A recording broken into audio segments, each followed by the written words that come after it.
मनुष्य एकांत की खोज में दूर निकल जाता है, पर क्या वो कभी अपने आप से दूर जा सकता है? पहाड़ों की ऊंचाई तन की नहीं, मन की परीक्षा लेती है, और कभी-कभी हमारा ही अहंकार एक परछाई बनकर हमारा पीछा करने लगता है। सुबोध को ये बात तब समझ आई, जब वो हिमालय की गोद में मौत से रूबरू हुआ। पहाड़ों की परछाई। सुबोध एक प्रतिभाशाली चित्रकार था। शहर की भीड़ और शोरगुल से ऊबकर वो अक्सर पहाड़ों की ओर निकल जाता था। उसे अपनी कला पर और अपनी हिम्मत पर बड़ा गुमान था। वो मानता था कि एकांत को साधने की जो कला उसमें है, वो हर किसी में नहीं होती। इस बार वो उत्तराखंड के एक ऐसे दुर्गम रास्ते पर निकल पड़ा था, जहां मीलों तक कोई गांव या इंसान का नामो निशान नहीं था। चारों ओर बर्फ से ढकी चोटियां, गहरी खाइयां और एक सर्द, भेदती हुई खामोशी थी। हवा में बर्फ की गंध घुली थी और सूरज की हल्की धूप भी ठंड को कम नहीं कर पा रही थी। दोपहर ढल रही थी। सूरज पहाड़ों के पीछे छिपने को तैयार था और उसकी तिरछी किरणों से सुबोध की परछाई लंबी होकर उसके आगे आगे चल रही थी। सुबोध अपनी ही परछाई को देखकर मुस्कुराया। वो अकेला था, इस वीराने का राजा। तभी उसकी नजर एक अजीब बात पर पड़ी। उसकी परछाई के ठीक बगल में एक और परछाई थी। वो भी उसी की तरह चल रही थी। ये दूसरी परछाई थोड़ी धुंधली और टेढ़ी मेढ़ी थी, जैसे किसी कुबड़े झुके हुए आदमी की हो। पहले तो सुबोध ने इसे आंखों का धोखा समझा।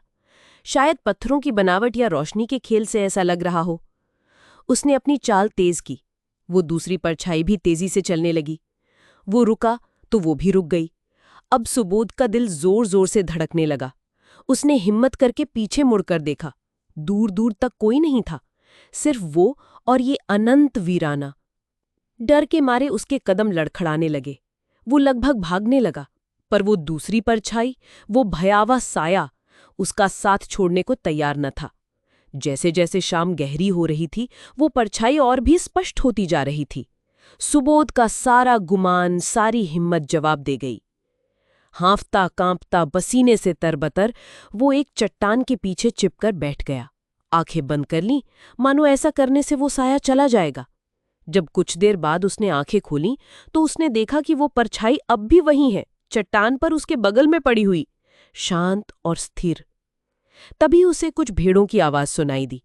एक बूढ़ा गडरिया अपनी लाठी टेकता हुआ, भेड़ों को हाँकता हुआ उसी ओर आ रहा था। सुबोध के मुरझाए चेहरे में जान आ गई। वो दौड़कर उस बूढ़े के पास पहुंचा। बाबा, बाबा, मुझे बचाओ, मेरे पीछे एक परछाई लगी है, वो हाँफते हुए बोला। बूढ़े गडरिये ने, जिसका नाम कल्लू था, शांत भाव से सुबोध की ओर देखा। फिर उसकी नजर उस दोहरी परछाई पर पड़ी और वो जरा भी हैरान नहीं हुआ। उसने मुस्कुराते हुए कहा, डरो मत बेटा, ये पहाड़ आईना है। जो मन में लेकर चढ़ते हो, वही तुम्हारी परछाई बनकर साथ चलता है। सुबोध कुछ समझ नहीं पाया। क्या मतलब बाबा? कल्लू ने अपनी भेड़ों की ओर देखते हुए कहा, इन पहाड़ों में देवता बसते हैं।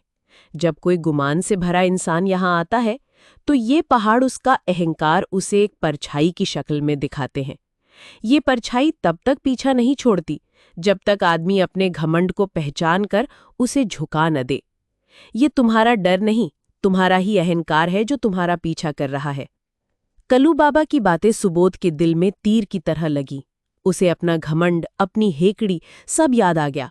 उसे समझ आया कि वो एकांत को साधने नहीं, बल्कि दुनिया को ये दिखाने आया था कि वो कितना महान है। उसकी आंखों से आंसू बह निकले। उसने मन ही मन उन अदृश्य शक्तियों से क्षमा मांगी। अगली सुबह जब वो उठा, तो कल्लू बाबा जा चुके थे। सूरज निकल रहा था। सुबोध ने डरते डरते अपनी परछाई की ओर देखा। वहां अब सिर्फ एक ही परछाई थी, उसकी अपनी। दूसरी परछाई जा चुकी थी। उस दिन जब सुबोध पहाड़ों से नीचे उतरा, तो वो एक नया इंसान था।